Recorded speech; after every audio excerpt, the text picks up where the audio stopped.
दोस्तों, पुराणों में भगवान विष्णु के 10 प्रमुख अवतारों का वर्णन आता है।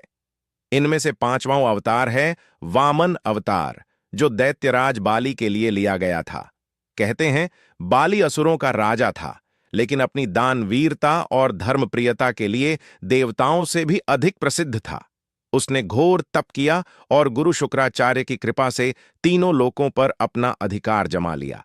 स्वर्ग तक पर असुरों का शासन हो गया। देवता भयभीत होकर भगवान विष्णु से रक्षा की प्रार्थना करने लगे। इसी समय भगवान ने वामन रूप धारण किया, एक नन्हे ब्राह्मण बालक का रूप। वे बाली के यज्ञ में पहुंचे और दान मांगने लगे। बाली ने पूछा, हे ब्राह्मण, आप क्या चाहते हैं? वामन ने सरलता से कहा, मुझे तो बस 3 पग भूमि चाहिए। सभी हंस पड़े। इतना बड़ा दानी राजा और यह छोटा सा वरदान। पर गुरु शुक्राचार्य ने बाली को चेताया कि यह कोई साधारण बालक नहीं, स्वयं विष्णु है। लेकिन बाली ने अपने वचन और दान धर्म को निभाने के लिए यह वर मांगना स्वीकार कर लिया। तभी वामन ने विराट रूप धारण कर लिया। एक पग से पूरी पृथ्वी नाप ली, दूसरे पग से आकाश भर लिया। अब तीसरे पग के लिए स्थान कहां? तब बाली ने झुककर कहा, प्रभु, तीसरा पग मेरे सिर पर रख दीजिए। और भगवान ने ऐसा ही किया। इस प्रकार बाली पाताल लोक भेज दिए गए। लेकिन यहीं से कथा का सबसे भावुक प्रसंग शुरू होता है। बाली की पत्नी विंध्यावली अत्यंत दुखी हुई। उन्होंने भगवान से प्रार्थना की, प्रभु, आपने मेरे पति को सब कुछ छीन लिया, लेकिन यह भी सत्य है कि उन्होंने कभी धर्म और दान से मुंह नहीं मोड़ा। कृपा कर इन्हें सम्मान दीजिए। भगवान विष्णु उनकी भक्ति और बाली की सत्यनिष्ठा से प्रसन्न हो गए।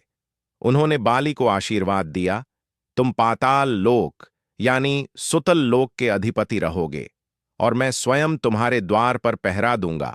तुम्हारा राज्य स्वर्ग से भी अधिक सुखी होगा। कहा जाता है कि विष्णु ने वचन निभाया और बाली के साथ सुतल लोक में रहने लगे। यही कारण है कि कुछ लोक कथाओं में कहा जाता है कि विष्णु बाली और उसकी पत्नी के साथ रहने लगे। यह विवाह या संबंध नहीं, बल्कि भगवान का आशीर्वाद था कि वे सदैव उनके साथ रहकर उनकी रक्षा करेंगे। दोस्तों, यह कथा हमें सिखाती है कि भगवान किसी से शत्रुता नहीं रखते। वे दैत्यराज बाली जैसे असुर को भी उसकी सत्यनिष्ठा और दानशीलता के लिए सम्मान देते हैं। यही धर्म की सच्ची परिभाषा है। तो दोस्तों, यह थी वामन अवतार और दैत्यराज बाली की पत्नी से जुड़ी वह अनोखी कथा, जो हमें सिखाती है कि धर्म और सत्य का सम्मान स्वयं भगवान भी करते हैं।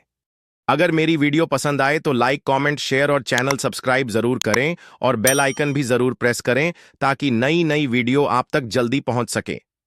नीचे डिस्क्रिप्शन में ब्लॉग चैनल का लिंक है, वहां जाके उसे भी सब्सक्राइब जरूर करें। धन्यवाद दोस्तों।